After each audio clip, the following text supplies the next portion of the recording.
sekalian, kita ketemu lagi di Triwise yang ke-6. Alhamdulillah, seri yang ke-6 kita hadir. Malam hari ini kita akan diskusi, temanya sangat penting dan agak berat sebetulnya, tapi kita akan coba ngobrol santai saja tentang parenting.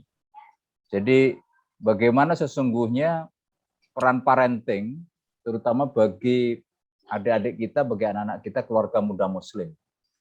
Nah, kalau kita bicara parenting, keluarga muda muslim, di dalamnya ada beberapa stakeholder nih. Satu, karena dibilang keluarga muda muslim, kira-kira kan usianya antara 25 sampai 40 tahun. Jadi kita ngambil memang yang gen Y, gen milenial. Kira-kira yang punya putri dari usia SD sampai dengan mungkin SMP SMA. Mungkin konteks ke situ, itu satu. Yang kedua, namanya ada parenting, pasti ada anak yang diparentingin. Nah, kira-kira kan pasti usia-usia mulai dari mungkin masih di dalam kandungan, bagaimana pandangan Islam dan secara sosial budaya dan values yang lain, itu akan kita diskusikan. Oke, saya ke Pak Raden dulu, Pak Raden. Di beberapa sesi yang lalu dalam frame yang terpisah, kita udah sering sekali nih diskusi tentang parenting, peran anak, bahayanya digital teknologi, narkoba, LGBT. Kemarin kita banyak value yang cenderung sekarang ini global citizenship gitu ya, agama tidak penting dan macam-macam lah.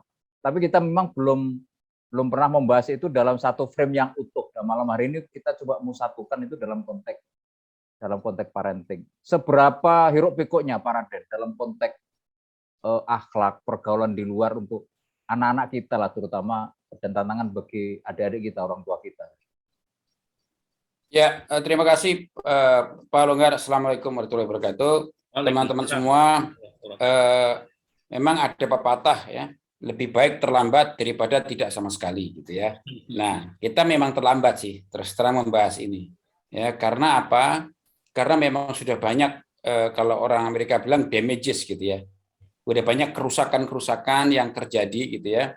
Dan dan itu agak terlambat disadari oleh orang tua, karena kalau kita bicara parenting itu sebenarnya mempertanyakan peran orang tua untuk mengarahkan anak gitu ya menuju apa yang diinginkan oleh masyarakat dan apa yang diinginkan oleh keluarga dan juga apa yang diinginkan oleh agama kan gitu. Jadi ini kayak pengakuan jujur kita bertiga ya, refleksi dari itu juga. Iya, iya memang. Ya, sebetulnya. Iya, jadi tapi nggak apa-apa kan, tadi sudah saya katakan pertama kali pepatahnya kan, lebih baik terlambat daripada tidak sama sekali.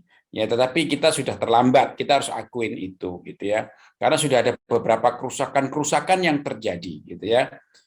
Apa penyebab dari kerusakan-kerusakan itu? Yang pertama, memang teknologi ini membius gitu ya. Membius para orang tua seperti kita juga. Ya. Sehingga dia sibuk mempelajari, tapi tidak siap atau tidak memahami bahayanya gitu. Jadi mereka terus mempelajari, tapi tidak memahami bahayanya. Sehingga apa? Sehingga ya sudah, kita hanya mempelajari, kemudian anak kita ikut mempelajari, gitu ya. Anak kita ikut mempelajari, tapi tanpa memberitahu bahayanya apa gitu. Karena orang tua sendiri seperti kita tidak tahu bahayanya apa. Ya, nah kemudian anak kita gitu ya, anak kita karena sudah terbiasa dan disebut sebagai digital native gitu ya, bukan digital immigrant, itu mereka juga sibuk bukan mempelajari tapi menggunakan teknologi itu, juga terlambat menyadari adanya bahaya gitu. Nah karena terlambat menyadari adanya bahaya gitu, sehingga timbullah kerusakan-kerusakan yang terjadi, baik itu skala kecil maupun skala besar. Nah, ini harus menjadi perhatian kita semua gitu ya. Yang pertama, bagaimana kita meningkatkan kesadaran kita terhadap bahaya teknologi dalam konteks parenting. Dalam konteks parenting ada 3 tadi kan. Apa yang diharapkan oleh keluarga, apa yang diharapkan oleh masyarakat, dan apa yang diharapkan oleh agama kan begitu. Nah, ini bagaimana konteksnya di dalam parameter 3 ini gitu, dalam hal parenting ini gitu ya. Nah, kemudian tahap yang kedua adalah karena memang kita ini tidak di-equip gitu ya, atau kita ini, mohon maaf ya saya maunya, kita ini memang bodoh gitu tentang teknologi, nggak ngerti gitu ya, nggak ngerti tentang teknologi ya, otomatis tidak ngerti bahayanya, tidak ngerti manfaatnya juga untuk generasi kita, ya. Tapi generasi anak kita, dia tahu manfaatnya banyak sekali, tapi kurang tahu tentang bahayanya juga, gitu ya. Nah, sedangkan teknologi di luar itu kan berkembang terus. Bukan hanya mobile phone itu udah lupain, ya, itu udah merasuk gitu ya. Tetapi ada teknologi-teknologi baru yang juga menuntut kita untuk mempelajari, yang mungkin juga alfa atau lupa tentang bahaya-bahayanya, tentang risiko-risikonya gitu. Nah, inilah yang menjadi tantangan kita. Sedangkan yang di sana percepatannya luar biasa, tapi pengetahuan kita percepatannya itu lambat sekali gitu. Nah, ini yang menyebabkan gap ini menyebabkan kualitas parenting itu jadi rendah, ya. Kualitas parenting dari kita, kualitas parenting dari anak kita itu jadi rendah. Kenapa? Karena kalah dengan percepatan perkembangan teknologi yang ada. Itu sementara mungkin pendapat ini saya. juga berkaitan dengan pola pikir dan perspektif kita ya. Orang yang lain mungkin melihat aman-aman saja sebagai persoalan digital teknologi ya. Kita akan mencoba menjadi satu persoalan ketika kita membawa kata yang namanya values, dan malam hari ini misalnya itu karena kita betul-betul disandingkan dengan dari sisi agama, dari sisi values budaya gitu ya. Pancasila, Undang Dasar 45, budaya kita gitu kan. Sehingga nampak memang banyak hal yang bertabrakan dan berlawanan dengan nilai-nilai itu. Orang yang tidak memakai kacamata itu sebetulnya kan melihat tidak ada masalah, Pak Raden. Jadi ini persoalan pilihan sesungguhnya, karena kita melihatnya ya teknologi itu bagus, digital itu bagus, tapi hati-hati loh di sisi lain kalau dilihat dari value budaya kita, dilihat dari agama, ini problem. Orang yang tidak membandingkan itu kan sebenarnya tidak masalah, dan bahkan ini satu keniscayaan, satu kejayaan, satu keharusan untuk masuk ke dunia global seperti ini. Seperti itu ya sesungguhnya posisinya ya. Iya, kita tahu salah itu karena kita tahu yang benar dulu kan gitu kan. Nah, ya. Karena yang benar ini kita tidak tahu, ya sehingga kita melakukan kesalahan itu tidak sadar gitu. Kita tidak tahu bahwa itu salah gitu, karena kita tidak tahu yang benar gitu. Sehingga makanya benar kata-kata pepatah ya, batas dari kebenaran itu ya kesalahan itu sendiri. Karena tidak ada yang abu-abu, tidak boleh ada yang abu-abu. Kebenaran tidak boleh dicampur dengan kesalahan gitu. Jadi makanya supaya kita tahu yang salah, maka kita harus tahu yang benar. Problemnya dari parenting adalah kita tidak tahu mana yang benar. Itu masalah utamanya sebenarnya. Ya, sehingga kita melakukan kesalahan tidak sadar gitu. Ya, percepatan teknologi yang luar biasa ya. yang kemampuan kita, skill knowledge kita untuk nge-parenting putra-putri kita tidak imbang gitu ya, percepatan itu. Sehingga ada delta, ada varian yang semakin melebar dan itu jadi problem, dan rasanya juga tidak akan terkejar ya. Dari masa ke masa teknologi luar biasa dahsyat dan Oke, saya ke Kiseno. Pak Raden tadi cerita banyak hal dan di beberapa diskusi yang lalu. Kiseno dari sisi budaya misalnya, Ki, nilai-nilai agama. Kita masuk ke dalam rumah kita saja lah misalnya. Apa yang Kiseno lihat kalau setiap keluarga ini kita potret nih, keluarga kita, kerusakan apa, kesulitan apa yang muncul dari misalnya satu aja dari sisi digital teknologi. Assalamualaikum warahmatullahi wabarakatuh. Ya, assalamualaikum.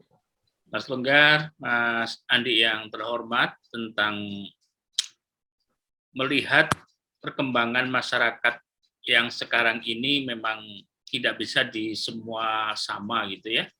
Karena ada masyarakat yang masih tradisionalis, tetapi mereka menekankan tentang pentingnya pendidikan akhlak, pendidikan akidah, pendidikan syariahnya, ya, sehingga teknologinya dibelakangkan. Ada keluarga yang sangat respect terhadap teknologi, sehingga teknologi itu dijadikan solusi atas pendidikannya. Sehingga anak-anak belajar dengan gadget, mereka tampaknya tenang di rumah, nyantai, dan mereka kelihatannya nggak ada konflik, dan itu berlangsung terus-menerus. Tiba-tiba seusia Gen X gini-gini kaget gitu. Ternyata memang benar. Ternyata teknologi itu kalau tidak diberikan batas-batas yang tegas dan dasar yang kuat, pasti berakhir dengan masalah-masalah yang sangat mendasar. Kagetnya itu udah terakumulasi banyak. Kagetnya itu di Iya. belakang Jadi, dan persoalan itu sudah sangat banyak ya gitu ya. sudah Wah, sangat tiba-tiba banyak, menjadi sulit seperti ini dihindari. persoalannya gitu ya. Ya. Jadi sulit diudari lagi. Wah, Tidak gimana dihindari. ini? Ya udah, kira-kira gitu ya. Ya. Udah dunianya kok ngapain lagi? Kira-kira gitu itu artinya. Itulah Ya. potret yang saya lihat di masyarakat kanan kiri yang bisa saya Termasuk potret yang kayak Gen X itu saking banyaknya, saking ruwetnya. Bahasa Jawanya ya wis awang-awangan, wis saras-sarasen untuk belajar, untuk ngejar. Karena nggak terkejar gitu kan. Iya. Wes, ini akhirnya udah jadi awam, jadi kebiasaan gitu ya. Wes gitu ya. Gitu juga ya Ki akhirnya ya. Ya kita malah diajari oleh anak-anak kita tentang teknologi, dan anak-anak kita agak males ngajari orang tuanya yang lamban. Ya. Alah gini aja, ini gimana tuh Dek? Dipegang HP-nya, langsung diselesaikan masalahnya. Setelah itu selesai. Nah, itu hal-hal yang sangat bisa mengkhawatirkan untuk perkembangan kehidupan beragama untuk mereka di masa yang akan datang, karena mereka pasti akan jadi anak-anak yang sekuler. Itu sudah pasti. Itu kerusakan terbesar yang Ki Seno melihat paling dikhawatirkan dari sisi agama, dari sisi values budaya adalah akan jadi sekuler. Ya, mereka pakaiannya Muslim, ya, tetapi hatinya yang sekuler. Ini yang sangat berbahaya saat ini. Mereka kita lihat saja di media sosial seperti itu, mereka semuanya Muslim. Wah, sudahlah, pakaiannya sudah sangat syar'i banget. Tapi mindset gitu ya, prinsip-prinsip hidupnya. Tapi tindakannya banyak yang saru-saru, kira-kira gitu itu. Tindakan yang saru, menarik. Iya. Di sesi yang lalu, Pak Raden sering menyampaikan ya memang digital teknologi, sosial media itu salah satu jari dari namanya liberalisme sebetulnya ya. Pak Raden mau mengelaborasi lebih jauh. Ya memang salah satu tujuan akhir itu adalah sekularisme, menjauhkan kita dari nilai-nilai agama. Sesungguhnya itu ya salah satu tujuan akhir dari liberalisme digital teknologi. Nah, kalau saya bilang begini, ini kan menyangkut prioritas kehidupan manusia gitu ya. Ada kelompok-kelompok orang memang tidak suka gitu ya. Kalau ada kelompok orang itu memberikan prioritas nomor satu itu agama. Mengapa begitu? Karena kalau itu menjadi nomor satu prioritas atau value nomor satu, maka dia akan mengorbankan apapun untuk nomor satu ini. Mengorbankan kehidupannya dia, mengorbankan nyawanya dia, mengorbankan hartanya dia, mengorbankan waktunya dia untuk yang nomor satu. Ya, nah sekarang ini mereka berhasil kalau menurut saya. Ya mereka berhasil. Kenapa? Karena agama tidak menjadi nomor satu. Agama itu nggak tahu nomor kesekian. Coba kemarin saya ikut pengajian yang sangat menarik ya. Ada ustadz mengatakan coba dalam hati gitu ya para jamaah gitu. Apa yang menjadi nilai tertinggi gitu ya di dalam kehidupan kita. Gitu. Ya. Dalam hati aja dia bilang. Kemudian dia ngambil sampel. Coba tadi jawabannya apa gitu.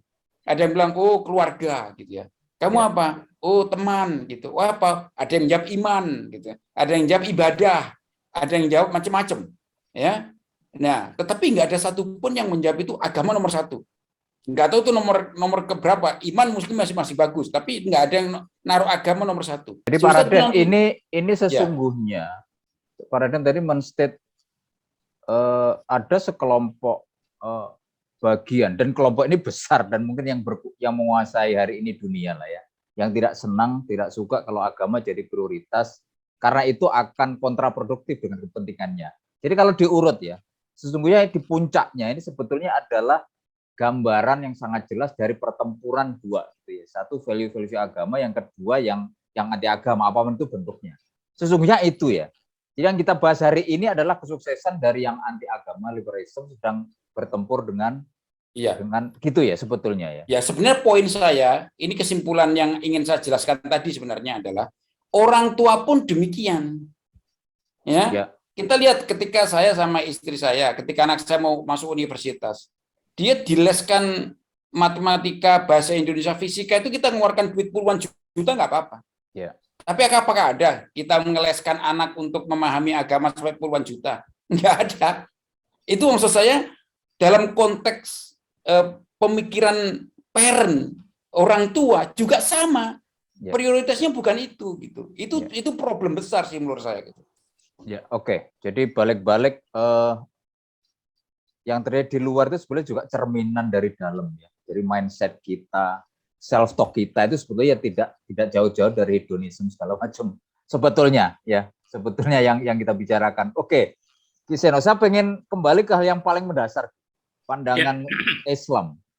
Saya ini masih bingung ya kalau ditanya sebetulnya anak, kalau kita ngomong di dalam rumah terus ada anak, berapapun usianya, banyak yang berpendapat gitu ya, ini amanah, ini titipan, ini, tapi ada juga berpendapat anak ini sebetulnya makhluk dewasa yang masih kecil, gitu ya. Dia ini sebetulnya orang dewasa yang masih kecil.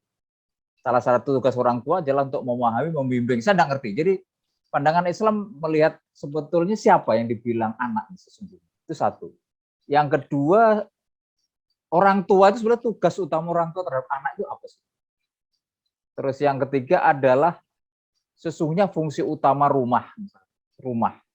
Fungsi utama pernikahan, tujuan pernikahan sehingga ini menjadi sunnah Rasulullah sesungguhnya apa? Kalau kembali ke situ dulu, kita urai untuk parenting. Ya, di dalam Islam itu anak ada empat hal tentang amanah anak sebagai amanah. Satu, anak sebagai bisa menjadi penyejuk pandangan. Ya, jadi anak sebagai penyejuk pandangan. Jadi potensi anak di dalam rumah itu kayak begitu. Jadi kita kalau kehadiran anak kita senang sekali. Yeah. Ya, Rabbana hab lana min azwajina wa dzurriyyatina qurrata a'yun waj'alna lil muttaqina imama. Itu adalah anak yang pertama, itu sebagai apa namanya sawang-sawangan yang menikmati, penyejuk, pembahagia, penyenang, penghibur gitu ya. Ya, gitu. Ya, yang kedua, anak sebagai perhiasan. Perhiasan itu kan sering ditunjukkan ke orang lain gitu ya. Kita bangga, kita senang. Kebanggaan kita. Ya, rumah menjadi meriah. Anaknya 4, yang pertama di UGM, kedua di Amerika, senang kita kira-kira gitu. Yang ketiga, anak itu bisa jadi dia menjadi fitnah. Bisa fitnah. Ya, fitnah sangat berkontradiksi dengan yang poin 1, 2 ya. Ya. Jadi bisa kalau salah kelolanya, anak bisa menjadi fitnah. Bisa jadi fitnah, bisa jadi musuh. Huru hara. Fitnah itu huru hara kalau dalam bahasa Arabnya itu. Ya, jadi anak yang seperti itu yang membutuhkan parenting yang luar biasa, gitu itu. Yeah. Yang keempat itu yang berbahaya buat kita semuanya. Anak itu bisa menjadi musuh buat kita. Anak menjadi musuh dalam diri kita. Kita mampu menghadapi musuh dari luar, tetapi tidak mampu menghadapi musuh dari dalam. Betul. Nah, inilah makanya sebagai orang tua dia harus mengembangkan namanya leadership itu. Ke anak kita cenderung lemah pasti ya, cenderung lemah, nurut. Karena itu tadi ya perhiasan, kebanggaan. Ya, jadi orang tua kalau bisa meleadership anak-anak itu akan bagus. Anak-anak itu menjadi tempat kita untuk membangun masa depan, bahwa amal anak kita itu akan menjadi pahala kita. Sehingga anak-anak harus dijadikan lebih baik daripada orang tuanya. Dan ini orang tua yang memahami hakikat pengelolaan anak itu. Itu sesungguhnya inti parenting. Ya. Jadi anak itu investasi masa depan, kita didik baik-baik, gitu kan. Kita pertaruhkan semua hal yang pada akhirnya, gitu kan, lewat anak lah kita akan. Ya. Lewat anak itulah yang akan menjadi investasi kita. Kita berharapnya kayak begitu itu artinya. Jadi kemampuan leadership kita terhadap anak kita sangat penting sekali. Leadership dulu apa Mas Adi? 2 ya Mas ya. 1, orang tua harus mampu menjadikan anak lebih baik daripada dirinya.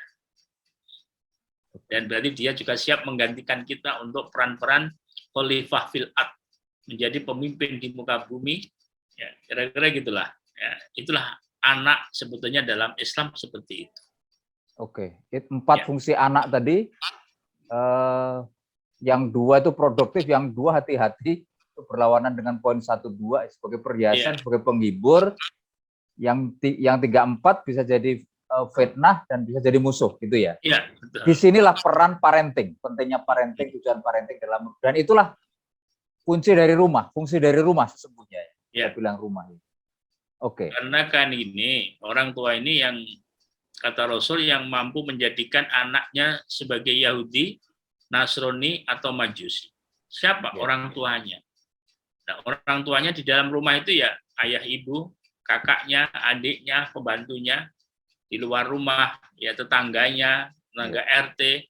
Ya di luar rumah ini yang banyak ini gadgetnya ini sekarang. Dulu kan nggak ada ini ya. Nah, kira-kira gitu itu. Nah, itulah orang tua kita, cerminannya kayak begitu itu.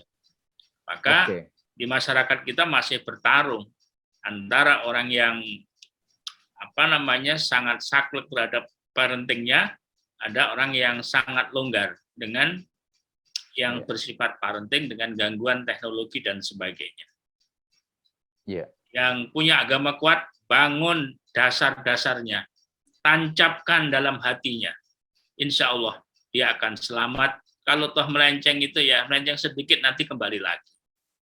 Tapi yang belas tidak pernah diajari tentang agama, ya pasti lepas pasti.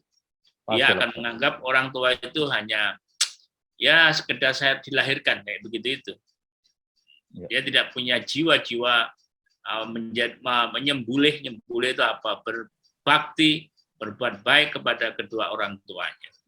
Nah, itulah yang sangat penting di saat-saat seperti ini yang harus kita galakkan dan kita harus menjadi pionirnya.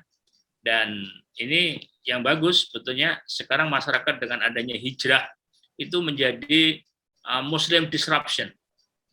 Muslim disruption itu gangguan orang Islam gara-gara dia hijrah. Nah, ini mereka hijrahnya sampai kepada bagaimana mendidik anak-anaknya yang serba syariah. Walaupun ada yang terlambat, tapi masih banyak yang tidak. Ya, kita berharap dari mereka lah lahir generasi-generasi yang kualitasnya hebat, insya Allah.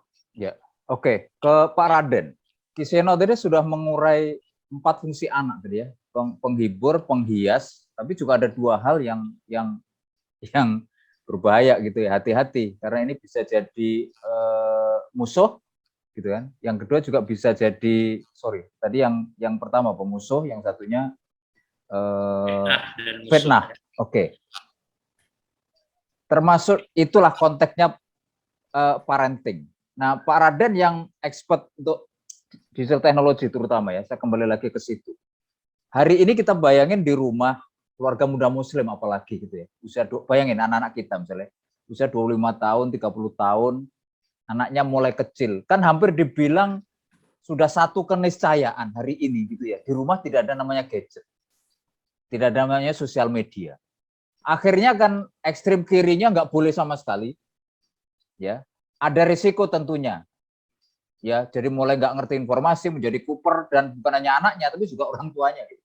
Tapi kalau ke kanan dibiarin, nggak kebayang seperti Kiseno bayangin. Harus gimana nih Pak Raden? Mendidik dengan kondisi orang tua, atau mendidik dengan kondisi seperti itu? Ya, memang kalau kita ekstrim kiri, terus akhirnya anak-anak tidak boleh menggunakan gadget, ya, itu menunjukkan kelemahan orang tua, ya, kelemahan parent tidak mampu atau tidak mau mengontrol anak-anaknya terhadap dampak negatif daripada teknologi. Padahal teknologi itu sendiri kan sifatnya netral sebenarnya, ya, yang salah itu yang menggunakannya gitu. Tetapi juga kalau membiarkan tanpa ada peringatan, tanpa ada nasihat, tanpa ada wawasan yang kita berikan, itu juga nggak benar. Makanya yang benar ya di tengah-tengah gitu ya. Bagaimana kita memberikan pemahaman, pengertian kepada anak-anak kita tentang bahaya suatu teknologi, ya seperti tetap boleh di rumah ada internet, pegang HP, pegang gadget, akses sosial media, tapi tetap ada batasan. Ada rambu-rambu ya, didampingin mana yang boleh, mana yang tidak, itu ya. Dan itu berarti kehadiran orang tua harus full untuk seperti itu ya. Jadi ngawasin anak-anak kita itu, anak-anak generasi Y itu tidak bisa ditongkrongin. Coba Pak Longgar nongkrongin Janit gitu ya. Ayo kamu main gadget, aku tongkrongin. Apa yang terjadi gitu? Coba aja ya. Seperti saya nongkrongin anak saya Salsa gitu atau Siva gitu. Ayo aku pengen tahu kamu nonton Netflix-nya film apa? Coba aja tongkrongin. Jangan kan ditongkrongin, ditanya aja, tanya aja. Ya. Kamu nonton film apa? Ayo coba. Isinya apa filmnya? Oh, aku pengen lihat. Coba begitu aja. Dijawab. Nggak akan Kepo bisa. gitu, Papa kepo. Bukan hanya kepo, ini kok ngurusin urusan orang lain, pasti begitu. Ya coba aja gitu. Nah, ini persoalan kan gitu kan. Nah, kalau kita mau nasihati udah terlambat. Bagaimana caranya? Hanya memberikan wawasan. Hati-hati ya. Memberikan wawasan. Nonton film boleh, tapi jangan sampai menjadi adiktif, jangan sampai value-value yang dan tidak syarat sesuai dengan agama diterima. Untuk bisa memberikan wawasan. Kalau kita bicara Gen X gitu, usia 50 ke atas. Berarti kan sedikit banyak kita juga harus paham dengan namanya di teknologi, dengan sosial media. Gitu ya. Makanya saya bilang tadi itu kualitas daripada orang tua itu menentukan kualitas parenting dia terhadap anak-anaknya. Contohnya ya munculnya Pargoy syndrome. Ya, semua orang tahu apa itu Pargoy syndrome. Itu kan gara-gara teknologi. Nah, itu dipahami nggak oleh anak-anak kita, gitu ya. Kemudian ada sindrom-sindrom lain yang banyak sekali gara-gara teknologi. Nah, itu maksud saya kualitas daripada orang tua juga harus ditingkatkan. Kita sebagai generasi X harus terus belajar nih. Karena kalau ketinggalan kita jadi kayak orang lain. Kamu bapak ini apa sih? Bapak ini apa sih? Nggak tahu apa-apa kok ngomong ngasih tahu gitu. Nah, makanya kita harus lebih advance daripada mereka. Bagaimana caranya? Belajar. Ya hanya itu gitu dan cepat belajarnya gitu. Pengamatan gitu, Pak Raden berapa? Ya nggak bilang persentase ya. Berapa banyak sih Gen X yang care dengan namanya digital teknologi, yang paham, yang bisa connected dengan Gen Y untuk bicara tentang sosial media di masyarakat. Nggak usah yang connected, yang care, ya, yang perhatian atau yang mencoba untuk memahami itu kecil sekali. Kecil sekali. Katakanlah ada 100 paling cuma 1, jadi 1% itu udah gede banget gitu. Kalau kemudian dibalik persoalan-persoalan yang muncul tadi sebetulnya seperti di pembuka itu sebetulnya resiko yang harus kita bayar hari ini, gitu ya. Akibat dari 99 tidak belajar dengan digital teknologi sebetulnya ya. Itu ongkos yang karena penyebabnya kita. Iya. Gitu ya. Oke. Tambah serem. Oke.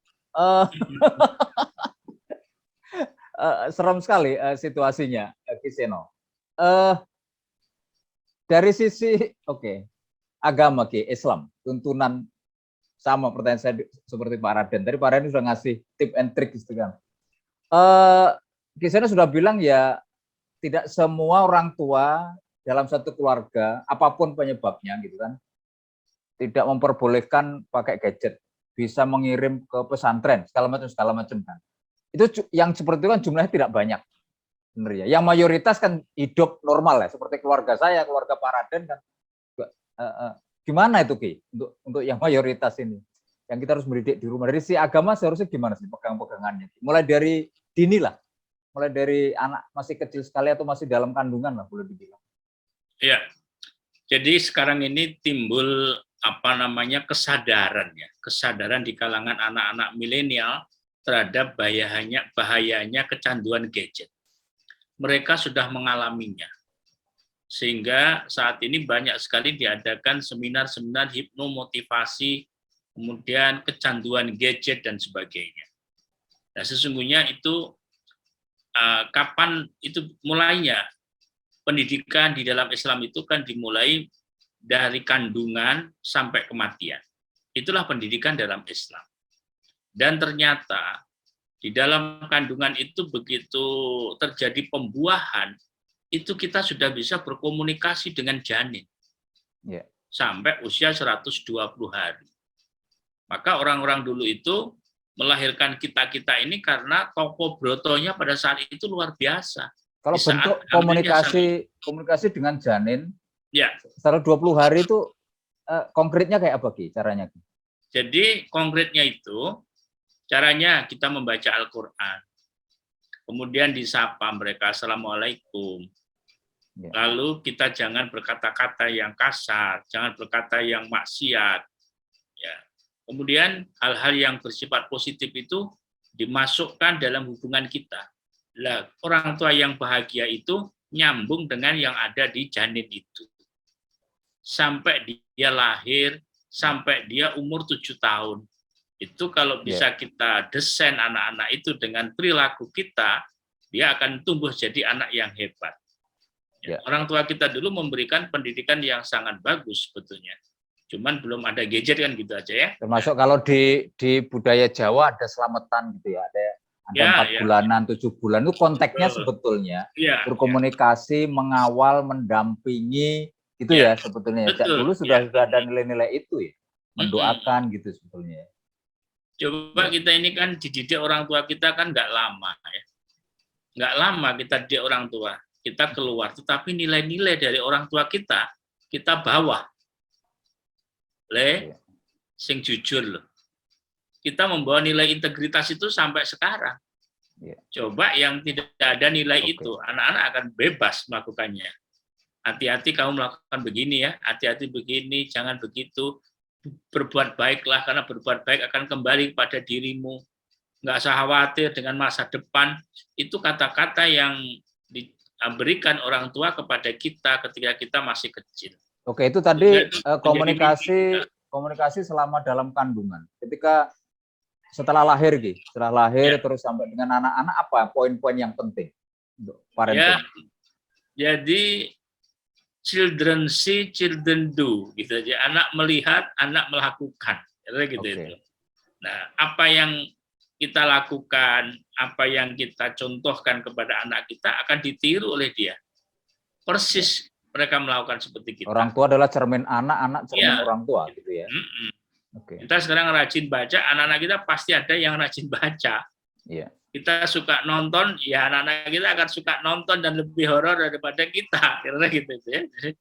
Nah, itu hal-hal yang harus kita berikan kepada anak-anak kita.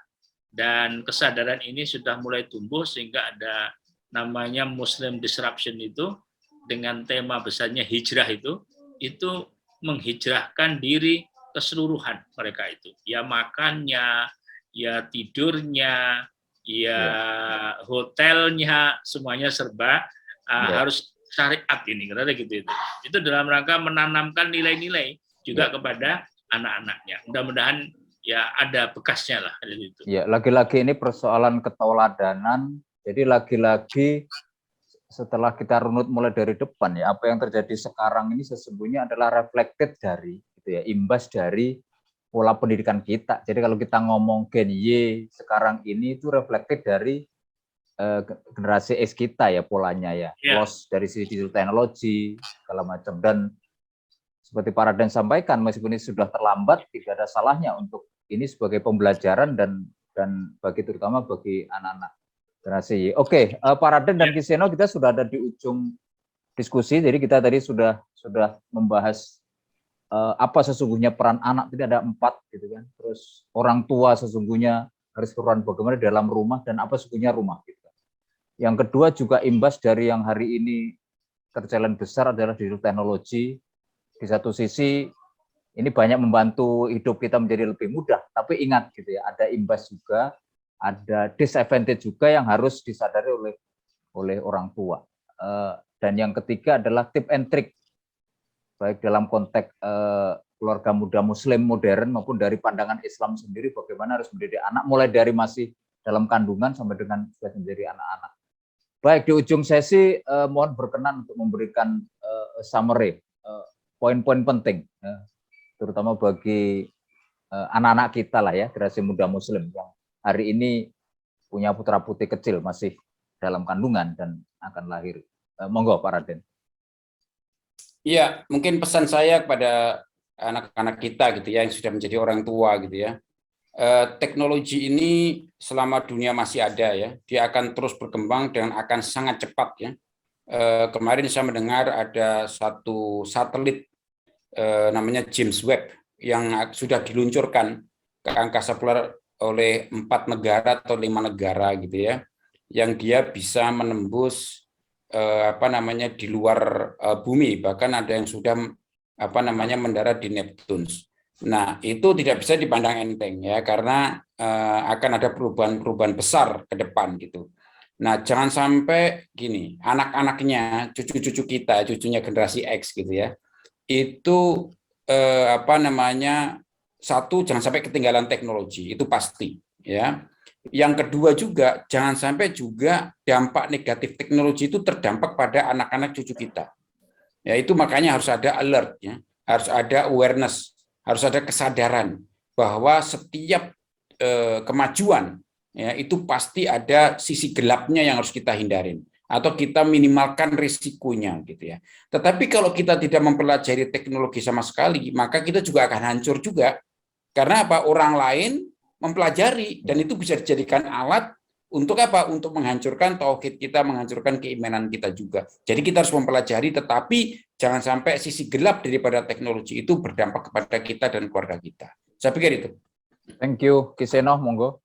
Ya, jadi generasi Y ya, dan anak cucu kita mendatang, dia harus pinter. Dan pinter dalam Islam itu adalah menggabungkan antara ilmu dan prakteknya, berarti itu teknologi. Jadi teknologi tetap harus dikuasai, karena itu yang membuat orang Islam itu beradab dan tinggi peradabannya, karena ilmu dan teknologi itu. Namun, jangan lupa, yang penting dalam kehidupan itu adalah akidah yang kuat, akhlak yang baik, syariah yang kita terapkan. Itu harus menjadi basic dari anak-anak kalian semuanya, supaya anak kalian tidak menjadi seperti anak-anak orang lain. Mudah-mudahan kalian bisa semuanya. Assalamualaikum warahmatullahi wabarakatuh. Waalaikumsalam. Terima kasih Kiseno, Pak Raden, dan kalian Triway seri ke-6. Sampai ketemu di Triway seri ke-7. Mudah-mudahan bermanfaat. Assalamualaikum warahmatullahi wabarakatuh.